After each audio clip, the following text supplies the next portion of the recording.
வாழ்க வையகம், வாழ்க வையகம், வாழ்க வளமுடன்.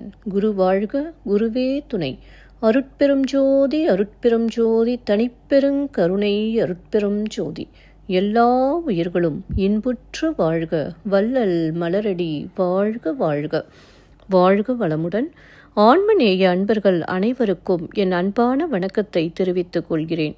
இன்று நாம் இன்பத்து பாலில் உறுப்பு நலன் அழிதல் என்ற அதிகாரத்தில் உள்ள 7வது குறளுக்கு சன்மார்க்க விளக்கம் காண இருக்கின்றோம். வாருங்கள் அன்பர்களே.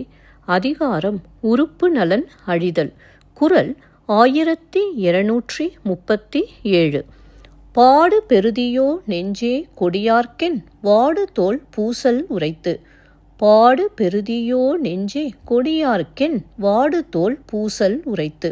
முதலில் உலகியல் விளக்கம் காண்போம்.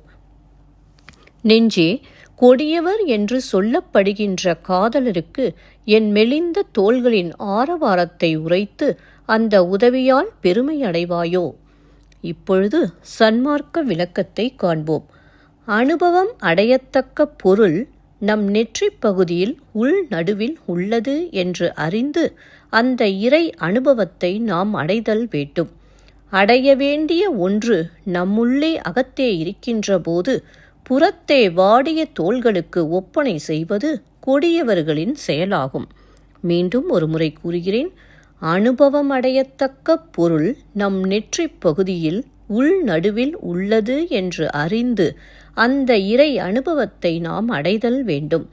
அடைய வேண்டிய ஒன்று நம்முள்ளே அகத்தே இருக்கின்ற போது புறத்தே வாடிய தோள்களுக்கு ஒப்பனை செய்வது கொடியவர்களின் செயலாகும். நன்றி அன்பர்களே.